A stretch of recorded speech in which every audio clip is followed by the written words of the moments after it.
Welcome back to the Judgment Files, everyone. Today we're tackling a case, well, you could say it shook the foundations of American law and politics. United States v. Nixon. Huge, yeah. And you know what's great? Our listener sent us the Supreme Court's decision itself, so no secondhand accounts here. Yeah. Straight to the source. Love that. Primary sources, the good stuff. So our deep dive today, our mission is to break this down. What were the big questions? How did the court think it through? And why, honestly, should any of this matter to us now, all these years later? Right, because you've probably heard the name Nixon, Watergate, all that. But we're focusing on this specific legal battle, a subpoena for presidential tapes, and how it landed at the Supreme Court's doorstep. What were the arguments? How did they reach a near-unanimous decision? It's not just history. It's about the core principles of our government, that whole balance of power thing, how it all works or doesn't. Absolutely. Let's set the scene then. We've got a grand jury indictment to start with, right? Yeah, so several White House staff, even some of Nixon's political supporters, they were indicted for breaking federal laws. And enter the special prosecutor, Leon Jaworski. He had this very specific job investigating these matters, and he issued a subpoena, ducis tecum, to President Nixon himself. Ducis tecum, fancy Latin, layman's terms, what's that mean? Basically, it's a legal order demanding someone to hand over evidence. In this case, they wanted tapes, documents, anything related to specific conversations and meetings Nixon had. And Nixon, I'm guessing, didn't just roll over and say, here you go. You guessed right. He filed a motion to quash that subpoena, meaning he wanted it thrown out. His big argument, his defense, was executive privilege. Executive privilege. Now, for our listeners, maybe we could unpack that a bit. What does it mean in this context? What was Nixon's team claiming? So they were arguing for a very broad interpretation, like an absolute privilege of confidentiality, meaning all communications within the executive branch, especially anything involving the president, totally off limits. Okay, so completely private, secret, no matter what. Yeah, the core of their reasoning was that the president needs to be able to talk openly, honestly with advisors, no fear of it being leaked, going public. That total candor, they said, that's vital for the executive branch to function. Imagine if every word could be used against them later. How open would those conversations really be? I get it, the need to vent, defense, presidential edition. But the district court, they didn't quite buy it, right? Nope, not entirely. They did acknowledge the material, the tapes. They were presumptively privileged. Presumptively, so meaning? Meaning there's an initial assumption of privilege. We got to respect that.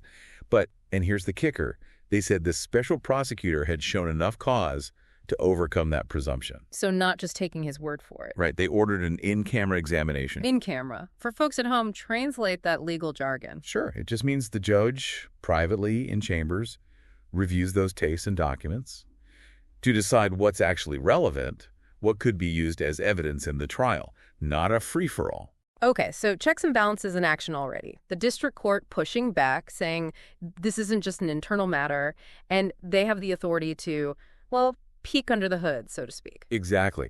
See, Nixon's lawyers, they tried to argue this was intra-executive, like a fight within the executive family, so courts stay out. But both the district court and later the Supreme Court, they disagreed big time. And the key to understanding why is the special prosecutor's unique role. Unique, how so? So the Attorney General, through a specific regulation, he gave the special prosecutor a lot of independence. More importantly, the power to challenge claims of executive privilege when he's looking for evidence. There's this case they cited, United States ex rel, Accardi v. Shaughnessy. It's really interesting. It establishes that even the executive branch got to follow its own rules. No cutting corners just because you're the president. Pretty much. That regulation was in place, giving the special prosecutor this authority. So the court was like, this ain't just a family squabble where dad gets the final word. Checks and balances, gotta love them. Now, this case didn't take the usual scenic route to the Supreme Court, did it? More like the express lane. Yeah, they skipped some steps. So certiorari before judgment, that's the fancy term. The court saw this case, the public importance, the need for a quick resolution. They were like, this is too big to wait. We're taking it now. Straight from the district court, no pit stops at the Court of Appeals. Why the rush? What was the big deal? Imagine the mess if they waited. A sitting president defying a court order, maybe even facing contempt charges just to get an appeal going. Talk about a constitutional crisis brewing. That could drag on forever, the original trial stalled. They cited United States v. Ryan, which says immediate review is okay in super exceptional cases. Cases where waiting for a final judgment would basically make the whole review pointless or cause huge harm. This was one of those times. So, crisis averted. Supreme Court steps in. First things first, they got to look at the subpoena itself. Was it even legit? Did it follow the rules of criminal procedure? That's where Rule 17C comes in, right? Yeah, you got it. That rule, it's all about subpoenas duces de quum, those orders to produce specific documents or things. Nixon's team, they argued the special prosecutor hadn't checked all the boxes, hadn't met the requirements. Okay, break it down for us regular folks. What are those requirements? What did the special prosecutor have to prove to make that subpoena stick? So they looked back at past cases, legal precedent. There's this 4-part test from United States v. Iozia, which built on an even earlier case, Bowman Dairycom v. United States. You ready? Hit me with it. First, those tapes got to be relevant and got to be admissible as evidence in the trial. Second, the special prosecutor can't just be hoping to get lucky. He has to show he can't get this info any other way. Third, he needs these tapes before the trial to properly build his case, and not having them would mean big, unreasonable delays. And lastly, good faith, not a fishing expedition. Fishing expedition meaning? Meaning just casting a wide net, hoping to find something, anything incriminating. It has to be targeted, specific. Okay, so a high bar to clear. Did the Supreme Court agree he'd done it? They did, citing the district court on this. They admitted they didn't have all the nitty-gritty details the trial judge had, but based on the sealed materials, what had been presented, they said, yeah, reasonable probability those tapes have conversations that are directly relevant to the crimes in the indictment. Especially helpful, the White House logs, who met with Nixon when, that helped the special prosecutor pinpoint specific conversations. Not just any random chit-chat. And they also had to consider whether the tapes would even be allowed as evidence, right? That whole hearsay rule and all that. Oh, absolutely. Nixon's lawyers, they argued a lot of the tapes were just people talking out of court, not under oath, no chance to cross-examine them, classic hearsay. Not exactly the gold standard of evidence. Right, but the court pointed out many of those conversations, they involved people who were defendants in the case. Oh, so their own words could be used against them. Exactly. Plus, if there's separate proof of a conspiracy, statements made during that to further it, those could be used against other conspirators too. And then there's the impeachment factor. Impeachment as in? As in, if someone testifies and their story doesn't match up with what's on the tapes, bam, their credibility takes a hit. Now, impeachment alone usually isn't enough to get pretrial access to stuff. But here, given all the other potential uses, the time needed to analyze it all, the court felt the district court was right to uphold that subpoena. So subpoena's valid, hurdle cleared. Now we get to the main event. Nixon claiming executive privilege, going head-to-head with that core principle, separation of powers. He wanted absolute privilege based on those ideas, right? 100%. Two main parts of the argument. One, high-level officials, they need confidentiality to get honest advice. No sugarcoating. That's how government works best, supposedly. Two, separation of powers. The executive branch is its own thing. The courts can't just barge in and demand stuff in the middle of a trial. Got to protect those confidential conversations. The big claims. How'd the Supreme Court respond to this absolute privilege idea? Did they buy it? Not completely. They acknowledged how important confidentiality is for presidents, the respect owed to a co-equal branch of government, all that. But they also made it crystal clear. They are the final word on the Constitution. They cited Marbury v. Madison, that's the OG case, establishing judicial review, basically saying no branch has absolute power, not even the president. So they weren't dismissing executive privilege outright. No, but they were drawing some lines in the sand. They said, look, there's a difference between general confidentiality and specific stuff like military secrets, diplomacy, national security. They brought up cases like CNS Airlines v. Waterman SS Corps and United States v. Reynolds, where they'd given the president a lot of leeway on those super sensitive topics. But this was more general. So they're saying sometimes national security trumps everything, but you can't just hide behind confidentiality for any and all conversations. Exactly. They concluded that general confidentiality, while important, can't just override due process, fair trials, especially when a crime's been committed. Okay, so not abolishing executive privilege, but saying it's presumptive, meaning we assume it's valid, but that assumption can be challenged, especially if there's a strong need for evidence in a criminal case. Exactly.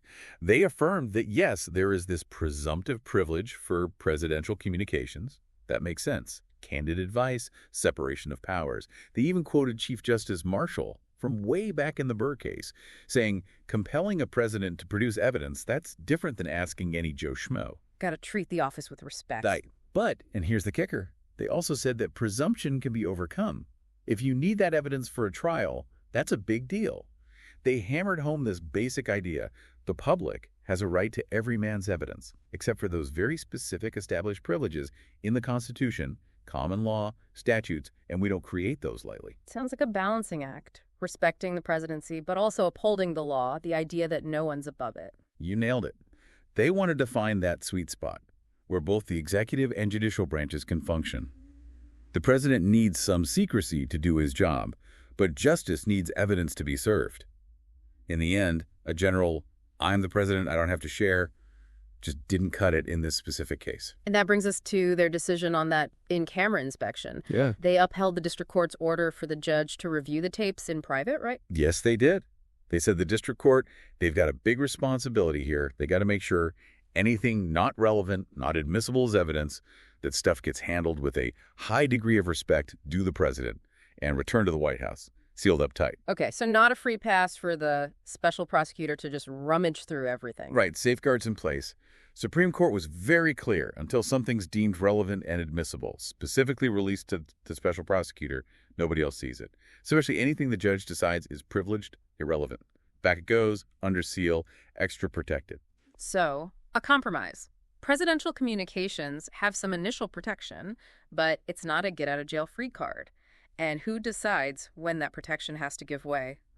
The courts. That's the gist of it. They said, yeah, presidents need to talk confidentially, but you can't just use that to stonewall a criminal investigation, hide evidence, and obstruct justice. So, what does all this legal back and forth mean for our listeners today? United States v. Nixon, it wasn't just about some tapes, right? It was a defining moment for the rule of law, the limits of presidential power. The takeaway here, folks, even the president is not above the law. Executive privilege exists. It's important, but it's got boundaries, especially when it comes up against the needs of the justice system. It's fascinating how the court navigated this, respecting the need for confidentiality so presidents can govern effectively, but also upholding that core principle of due process, fairness in trials.